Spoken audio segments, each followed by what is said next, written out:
নমস্কার বন্ধুরা, আবারও একটি নতুন রেসিপিতে পূর্বাস কিচেনে আপনাদের সবাইকে স্বাগত জানাই। বন্ধুরা, আজকে আমি সাবুদানা দিয়ে একটি নতুন স্বাদের নতুন রেসিপি আপনাদের সঙ্গে শেয়ার করছি। তো চলুন দেখে নেওয়া যাক আজকের এই রেসিপিটি। তো সাবুদানার রেসিপি বানানোর জন্য এখানে আমি 1 কাপ পরিমাণে সাবুদানা নিয়েছি, আর এখানে আমি ছোট সাইজের সাবুদানাগুলো নিয়েছি। তবে আপনারা চাইলে কিন্তু এখানে মোটা দানার সাবুদানাও ব্যবহার করতে পারেন। এরপর এই সাবুদানাগুলোকে 2 থেকে 3 বার জল পাল্টে পরিষ্কার করে ধুয়ে নিতে হবে। তারপর এখানে আমি 1/2 কাপ পরিমাণে জল দিয়ে এবার এই সাবুদানাগুলোকে ভিজতে দেব প্রায় 2 ঘন্টা মতো। 2 ঘন্টা আমি সাবুদানাগুলোকে ভিজিয়ে রেখেছিলাম। 2 ঘন্টা পর ফিরে এলাম। তো দেখুন বন্ধুরা, সাবুদানাগুলো কিন্তু ভিজে গিয়ে একদম ডাবল হয়ে গেছে, আর সুন্দরভাবেও কিন্তু নরম হয়ে গেছে। দেখুন, এই রেসিপিটা বানানোর জন্য একটা ছোট্ট টিপস আপনাদের সঙ্গে শেয়ার করি। এখানে আমি প্রায় 2 ঘন্টা মতো সাবুদানাগুলোকে ভিজিয়ে রেখেছিলাম। তো আপনারাও কিন্তু ঠিক 2 ঘন্টা মতোই ভিজিয়ে রাখবেন, এর থেকে বেশি কিংবা কম ভিজিয়ে রাখবেন না, না হলে কিন্তু এই রেসিপিটা একদমই ভালো লাগবে না। তো দেখুন, এবার আমি এই সাবুদানাগুলোকে জল থেকে ছেঁকে একটি ছাঁকনির মধ্যে রেখে দিয়েছি।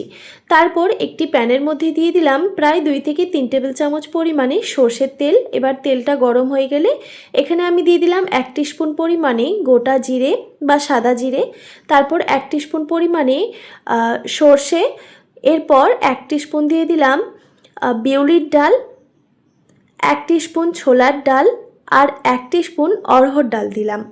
এবার গ্যাসের ফ্লেমটা একদম লোতে রেখে এইগুলোকে খুব ভালোভাবে ভেজে নিতে হবে।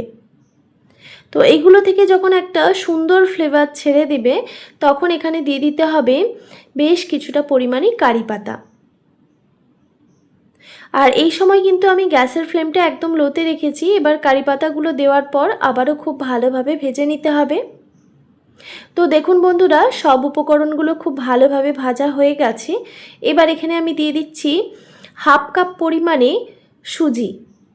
আমি এখানে 1 কাপ পরিমাণে সাবুদানা নিয়েছি আর 1/2 কাপ পরিমাণে সুজি নিয়েছি, মানে সুজির পরিমাণটা একটু কম রেখেছি আর সাবুদানার পরিমাণটা একটু বেশি রেখেছি। এরপর গ্যাসের ফ্লেমটা লো টু মিডিয়ামে রেখে সুজিটাকে খুব ভালোভাবে ভেজে নিতে হবে। গ্যাসের ফ্লেমটা একদম লোতে রেখে দেখুন সুজিটাকে আমি খুব ভালোভাবে ভেজে নিয়েছি। তো ভাজা হয়ে গেছে। এবার আমি গ্যাসের ফ্লেমটা অফ করে দিচ্ছি। এবার গ্যাসের ফ্লেমটা অফ করে এগুলোকে ভালোভাবে ঠান্ডা করে নিতে হবে। তারপর একটি পাত্রে আমি সুজিটাকে নিয়ে নিচ্ছি।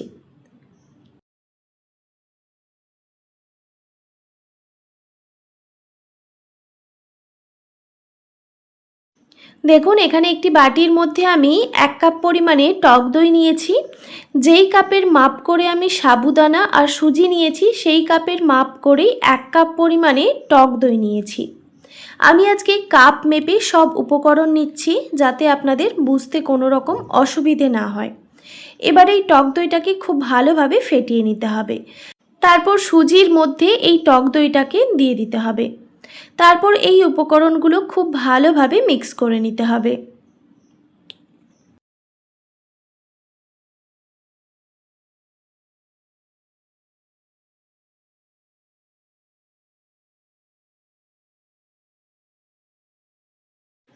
খুব ভালোভাবে কিন্তু মিক্স করা হয়ে গেলে এটিকে আমি রেস্টে রেখে দেব প্রায় 15 মিনিট মতো।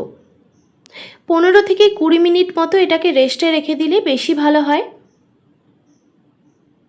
তো দেখুন, খুব ভালোভাবে কিন্তু মিক্স হয়ে গেছে। এবার এটিকে আমি রেস্টে রেখে দেব প্রায় 15 মিনিট মতো। ততক্ষণে আমি সাম্বার বানিয়ে নিচ্ছি। তো দেখুন, এখানে আমি নিয়েছি অড়হর ডাল আর ছোলার ডাল। এই দুটো ডাল মিক্স করেই আমি আজকে সাম্বার বানাচ্ছি। তবে পুরোপুরি সবজি ছাড়া আজকে আমি সাম্বারটা বানাচ্ছি। তো দেখুন, ডালগুলোকে খুব ভালোভাবে 2 থেকে 3 বার জল পাল্টে পরিষ্কার করে ধুয়ে নিয়েছি। এবার একটি প্রেসার কুকার নিয়েছি। প্রেসার কুকারের মধ্যে দিয়ে দিলাম কিছুটা পরিমাণে সর্ষের তেল। এরপর দিয়ে দিচ্ছি একটা তেজপাতা আর 1 টিস্পুন পরিমাণে গোটা জিরে আর 1/2 টিস্পুন পরিমাণে কালো সর্ষে দিয়ে দিলাম। কালো আর হলুদ সর্ষে মিক্স আছে। এবার এখানে আমি দিয়ে দিলাম পেঁয়াজ কুচি। বেশ কিছুটা পরিমাণে এখানে আমি পেঁয়াজ কুচি ব্যবহার করেছি। আপনারা যারা নিরামিষ খেতে পছন্দ করেন বা পেঁয়াজটা স্কিপ করতে চান, সেক্ষেত্রে আপনারা কিন্তু পেঁয়াজটা অবশ্যই স্কিপ করে দেবেন। তো দেখুন পেঁয়াজটাও হালকা করে ভাজা হয়ে গেছে। এবার এখানে আমি বেশ কিছুটা পরিমাণে কারি পাতা দিয়ে দিচ্ছি। দেখুন কারি পাতাগুলো দেওয়ার পর খুব ভালোভাবে নাড়াচাড়া করে একটু ভেজে নিতে হবে।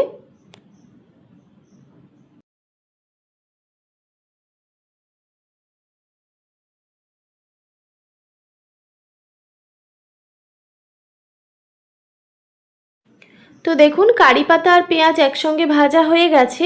এবার এখানে আমি দিয়ে দিচ্ছি ছোলার ডাল আর অড়হর ডাল যে আমি ধুয়ে রেখেছিলাম সেটা দিয়ে দিলাম। তারপর খুব ভালোভাবে মিক্স করে নিতে হবে।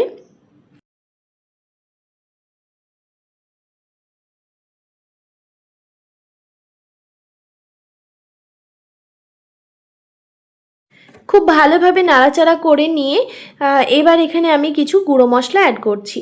দিয়ে দিলাম 1 টিস্পুন পরিমাণে হলুদের গুঁড়ো, 1 টিস্পুন পরিমাণে জিরে গুঁড়ো আর 1 টিস্পুন দিয়ে দিলাম ধনে গুঁড়ো। এরপর ঝালের জন্য দিয়ে দিচ্ছি 4টে কাঁচা লঙ্কা। আমি কিন্তু এখানে গুঁড়ো লঙ্কার ব্যবহার করছি না।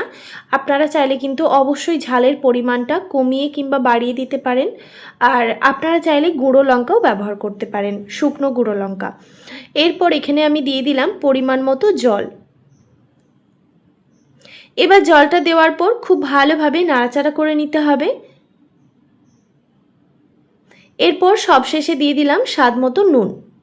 নুনটা দেওয়ার পর আবারও খুব ভালোভাবে নাড়াচাড়া করে দিয়ে এবার প্রেসার কুকারের ঢাকনাটা বন্ধ করে এটাকে আমি প্রায় 6 থেকে 7টা সিটি দিয়ে দেব। গ্যাসের ফ্লেমটা হাই রেখে 2টো সিটি দেব আর বাকি 4 থেকে 5টা গ্যাসের ফ্লেমটা একদম লোতে রেখে দিয়ে দেব। তো দেখুন প্রেসার কুকারে কিন্তু 6 থেকে 7টা সিটি দিয়ে দিয়েছি। দেখুন সুন্দরভাবে কিন্তু ডালটা সেদ্ধ হয়ে গেছে।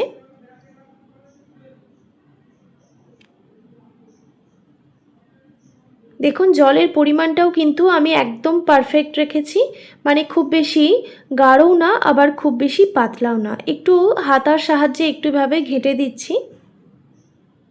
এরপর এখানে আমি দিয়ে দিলাম 1/2 টিস্পুন পরিমাণে গরম মশলার গুঁড়ো। আর আপনারা চাইলে কিন্তু এখানে সাম্বার মশলাটাও ব্যবহার করতে পারেন। আমার কাছে সাম্বার মশলা নেই, সেই জন্য আমি এখানে গরম মশলার গুঁড়োই ব্যবহার করলাম। এরপর এখানে আমি দিয়ে দিচ্ছি বেশ কিছুটা পরিমাণে ধনেপাতা কুচি। ধনেপাতা কুচি দেওয়ার পর আবারও খুব ভালোভাবে নাড়াচাড়া করে দিয়ে দেখুন আমাদের সাম্বার কিন্তু একদম রেডি। ঘরে থাকা উপকরণ দিয়েই কিন্তু খুব সহজেই তৈরি হয়ে গেল। তো এবার এটিকে আমি সাইডে সরিয়ে রেখে দিচ্ছি। আর এইদিকে দেখুন প্রায় 15 থেকে 20 মিনিট মতো সুজিটাকে আমি রেস্টে রেখে দিয়েছিলাম। এরপর দেখুন সুজিটা সুন্দরভাবে কিন্তু ফুলে গেছে, মানে ভিজে গেছে। এবার এখানে আমি সাবুদানাগুলোকে যে একটি ছাঁকনির মধ্যে ছেঁকে রেখেছিলাম, মানে এক্সট্রা জলটা যাতে ঝরে যায় আর একটু ঝরঝরে হয়ে যায়, তো দেখুন এবার এই সাবুদানাগুলোকে এই সুজির মধ্যে দিয়ে দিচ্ছি। তারপর খুব ভালোভাবে আবারও মিক্স করে নিতে হবে সব উপকরণগুলো।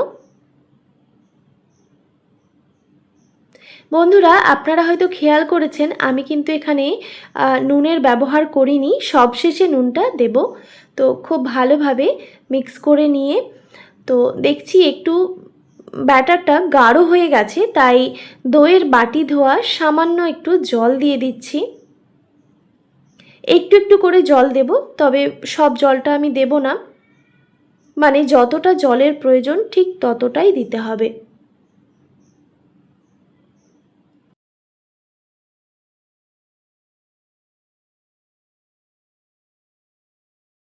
দেখুন বন্ধুরা আমি কিন্তু একটু একটু করে জল দিয়ে একটা ব্যাটার বানিয়ে নিয়েছি। দেখুন ব্যাটারের ঘনত্বটা ঠিক এই রকমই হবে, আপনারা হয়তো দেখে বুঝতে পারছেন।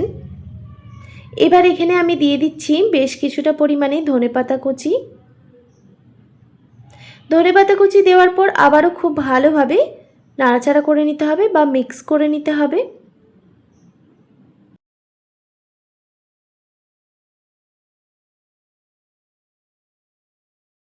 দেখুন খুব ভালোভাবে মিক্স করে নিয়েছি। এবার এখানে আমি সবশেষে দিয়ে দিলাম স্বাদ মতো নুন। নুনটা দেওয়ার পর আবারও খুব ভালোভাবে মিক্স করে নিতে হবে।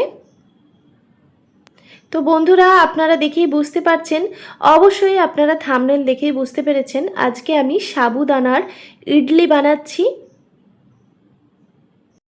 দেখুন ব্যাটার কিন্তু একদমই রেডি। এবার আমি ইডলিগুলো বানিয়ে নেব, সেই জন্য আমি এখানে ইডলি মেকার ব্যবহার করছি। এরপর এখানে আমি দেখুন খুব ভালোভাবে এগুলোকে তেল ব্রাশ করে দিচ্ছি, যাতে ইডলিগুলো হয়ে যাওয়ার পর খুব সহজেই উঠে আসে। আমি এখানে সাদা তেল ব্রাশ করে নিচ্ছি।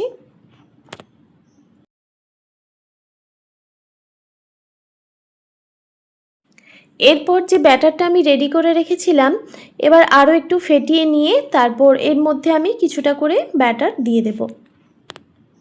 ঠিক যেইভাবে আমরা ইডলি বানাই সেইভাবেই কিন্তু দিয়ে দেব। তো দেখুন একটি চামচের সাহায্যে দিয়ে দিচ্ছি।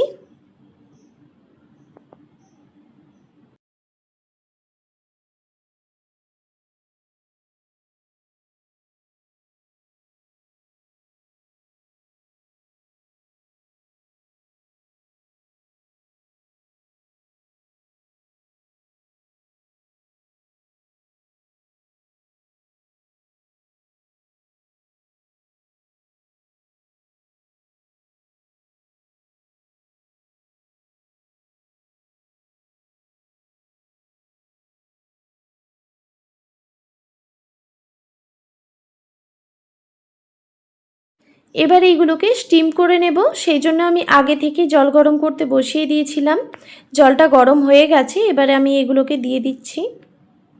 এবার একটি ঢাকনা দিয়ে এটাকে আমি স্টিম করে নেব প্রায় 15 মিনিট মতো, গ্যাসের ফ্লেমটা হাই রেখে। প্রায় 15 মিনিট মতো এগুলোকে আমি স্টিম করে নিয়েছি। দেখুন একদম রেডি হয়ে গেছে। এবার এইগুলোকে আমি একটু ঠান্ডা করে নেব, তারপর তুলে নেব। তারপর ওই একইভাবে আমি বাকি ইডলিগুলো স্টিম করে নেব। তো দেখুন বন্ধুরা, এগুলো কিন্তু ভালোভাবে ঠান্ডা করে নিয়েছি। দেখুন হাত দিলে কিন্তু হাতের মধ্যে একটু লেগে যাচ্ছে না। তো এবার আমি এগুলোকে খুব সাবধানে তুলে নেব। খুব সাবধানে কিন্তু এই কাজটা করে নিতে হবে। এগুলো যেহেতু খুবই নরম, তাই ভেঙে যাওয়ার চান্স থাকে, তাই অবশ্যই এই কাজটা খুবই সাবধানে করে নিতে হবে। দেখুন কত সহজে উঠে আসলো। এখনও কিন্তু একটু গরম রয়েছে। দেখুন দেখতে কতটা লোভনীয় লাগছে, খেতেও কিন্তু ভীষণই টেস্টি হয়। তো এইভাবে আমি সব ইডলিগুলোই তুলে নেব।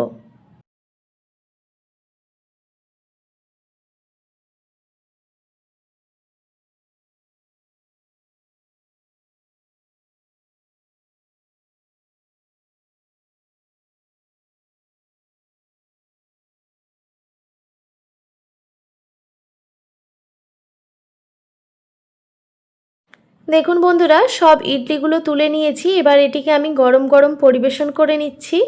সাম্বার আর সামান্য পরিমাণে টমেটো কেচাপ নিয়েছি। আপনারা চাইলে কিন্তু এখানে কোকোনাট চাটনিও ব্যবহার করতে পারেন। এবার দেখুন কতটা লোভনীয় হয়েছে, ভীষণই সুন্দর লাগে এই রেসিপিটা খেতে। আপনারা অবশ্যই ট্রাই করবেন, বাচ্চাদের টিফিনেও দিতে পারেন। আশা করি আজকের এই রেসিপি আপনাদের ভালো লেগেছে। ভালো লেগে থাকলে অবশ্যই একটি like, comment, share and subscribe করে দেবেন। আর পাশে থাকা বেল আইকনটিও প্রেস করে দেবেন, তাহলে নিত্য নতুন রান্নার ভিডিওগুলি আপনাদের কাছে পৌঁছবে। ভালো থাকবেন, সুস্থ থাকবেন। দেখা হচ্ছে নতুন কোনো রেসিপি নিয়ে। আর এতক্ষণ আমার সঙ্গে থাকার জন্য আপনাদের সবাইকে অনেক ধন্যবাদ।